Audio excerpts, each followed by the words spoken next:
কি হয়েছে তোমার? মানে উপায় নেই বলছো যে? দেখো, আমি কিন্তু তোমাকে এই বাড়ি থেকে চলে যেতে বলছি না, কিন্তু উপায় নেই একটা কথা বারবার বলছো, তো তাই জানতে চাইছি যে এমন কি হলো তোমার, মানে কি হয়েছে? শিরিন, তুমি যা বলার সবার সামনে বলো। মানে দেখো শিরিন, আমরা কেউ চাই না যে তুমি চলে যাও, আমরা সেটা কেউ চাই না। তুমি থাকো এখানে, পিকলুর সাথে ভালোভাবে থাকো, ভালোভাবে বাঁচো, এটাও কিন্তু আমরা চাই। পিকলুর একটা অতীত আছে, আমরা শুধু এটুকু চাই যে সেই অতীতটাকে একটু সহানুভূতির সাথে দেখো ওটা বিষয়টাকে। মানে জাস্ট এই যেভাবে দেখছো সেভাবে দেখো না। দেখো, গুড্ডি তো ওর লাইফে আর ফিরে আসছে না, গুড্ডি তো নিজের মতো করে সংসার করবে। তোমাকে বুঝতে হবে যে কাল গুড্ডির বিয়েটা কিন্তু হয়নি, কিন্তু বিয়েটা হবে, আজ নাও কাল হবে। গুড্ডি আসছে না পিকলুর সাথে সংসার করতে, গুড্ডি আসছে না তোমার জায়গাটা ছিনিয়ে নিতে। তুমি আর পিকলু সুন্দরভাবে বাইরে গিয়ে সংসার করবে, এটাই কাম্য।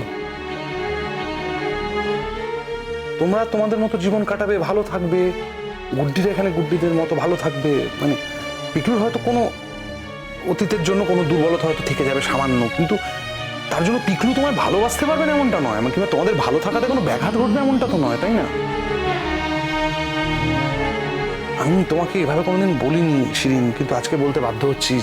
পিকলুর শরীরটা, তোমরা দুজন খুব ভালো থাকবে, দেখো তুমি শুধু একটু ধৈর্য ধরো শিরিন। দাদা ভাই, আমি হাজার ধৈর্য ধরলেও না এই বন্ডিংটা কোনোদিন ঠিক হবে না। তার মধ্যে গুড্ডি এখন আইপিএস পরীক্ষায় পাশ করে গেছে, এখন ট্রেনিং হবে, তারপর পোস্টিং হবে, তারপর হয়তো দুজনের পোস্টিং এর জায়গাটাও একই হয়ে যাবে। আমি এই যন্ত্রণাটা সারা জীবন ক্যারি করতে চাই না, বিশ্বাস করো, কিন্তু আমার সত্যি কিছু করার নেই, আর কোনো উপায় নেই আমার কাছে। আমি এমন ভাবে ফেঁসে গেছি। শিরিন, আমি তোমার কাছে হাত জোর করে তোমার থেকে মুক্তি চেয়েছিলাম। দেখো, আমি তোমাকে পছন্দ করি না এরকম একটা কথা বলার ঔদ্ধত্য আমার নেই। আসলে আমি এই সংসার জীবনের জন্য অনুপযুক্ত।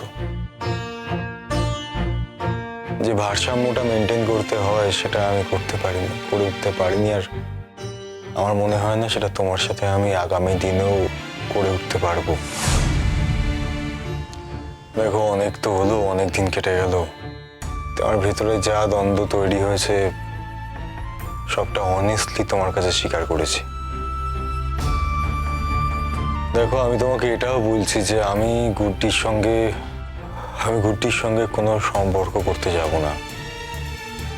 তাছাড়া গুড্ডিও আমার সঙ্গে সংসার করতে আসবে না।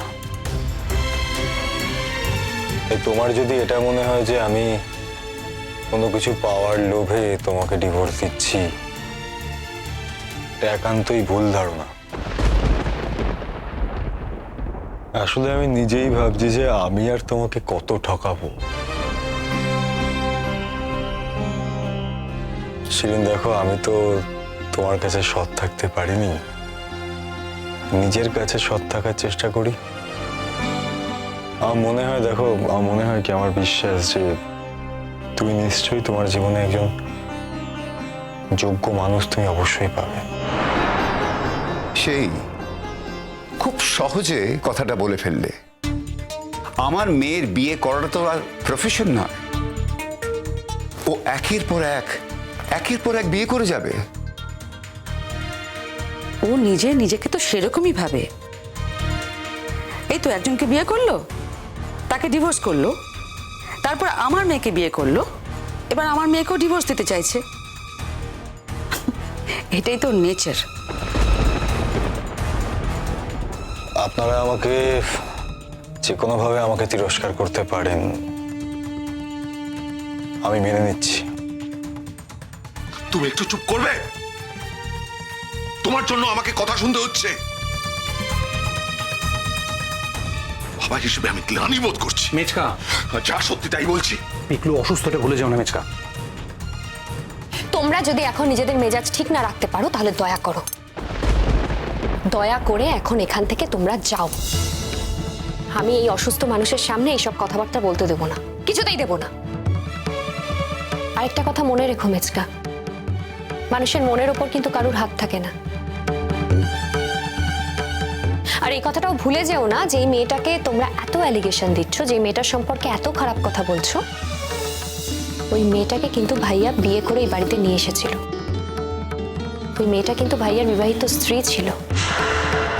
হতে পারে যে ও নিজের হাতে সেই বিয়েটা ভেঙে দিয়েছে, কিন্তু তার মানে তো এটা নয় যে এক্স ওয়াইফ সম্পর্কে কোনো ফিলিং ফিরে আসতে পারে না। তোমার নিজের জীবনে হলে তুমি বুঝতে পারতে মিঠিতে। আমার জীবনে এরকম কোনো ঘটনা ঘটার কোনো চান্স নেই শিরিন, কারণ আমি তো এরকম কোনো ঘটনা ঘটাইনি।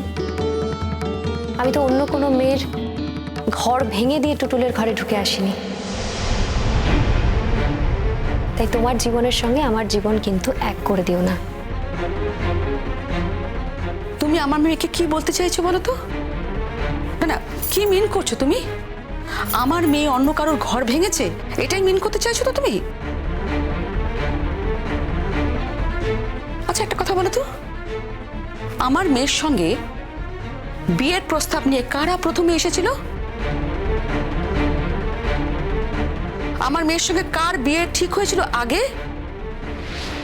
আর সেই বিয়ের দিন যে দুর্যোগটা ঘটেছিল সেটা কার জন্য ঘটেছিল? ওই কুট্টি, ওই মেয়েটার জন্য। তাহলে কে কার ঘর ভাঙলো মিঠি বলো তো, একবার ভেবে দেখো তো। ওই মেয়েটাই তো আমার মেয়ের ঘরটা ভাঙলো না? এগুলো নিয়ে কেন এখন আলোচনা করা হচ্ছে? কি লাভ? যাকে নিয়ে আলোচনা করা হচ্ছে সে তো আসেনি, সে তো কোনো দাবিও জানায়নি। আচ্ছা দাদা, দাবি না করে যদি সমস্ত কিছু পেয়েই যায় তাহলে দাবি করার দরকারটা কি? দাবি না করেই তো কেউ কারোর জীবন একেবারে সারা জীবনের মতন দান করে দিয়েছে। তাহলে দাবির কি দরকার আছে বলুন তো?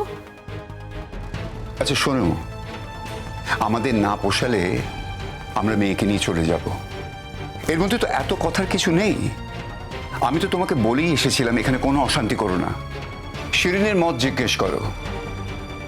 ও যদি আমাদের সঙ্গে বাড়ি চলে যেতে চায় চলে যাব, দরকার হলে এখানকার পাট গুটিয়ে নিয়ে পাহাড়ে চলে যাব, ব্যাস।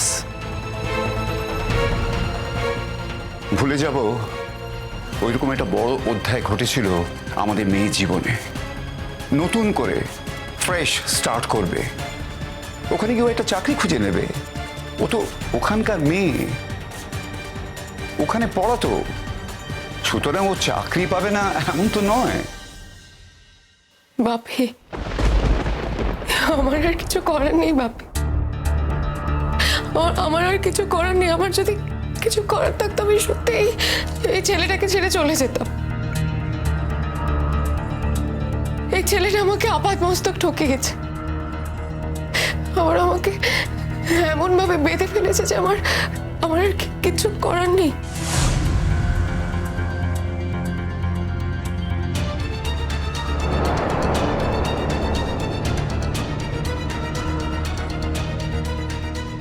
কি হয়েছে মা? তখন থেকে বলছো বেঁধে ফেলেছে বেঁধে ফেলেছে, কিভাবে বাঁধলো সেটাই তো জানতে চাইছি আমরা। কি হয়েছে? কি করবে তোমরা জেনে জেঠুমনি? কি করার আছে তোমাদের? এটা জেনে কিছু করতে পারবে না। আজকে যদি আমি এখানে দাঁড়িয়ে বলি যে আমি ওর সন্তানের মা হতে চলেছি,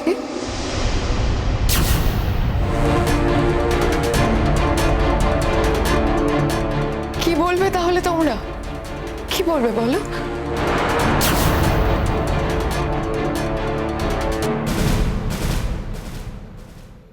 অনুজ চ্যাটার্জি ডিভোর্সের কথা বলছিল না হসপিটালে, বাড়ি যেতে না যেতে এই শিরিন জানিয়ে দিয়েছে যে ও প্রেগনেন্ট।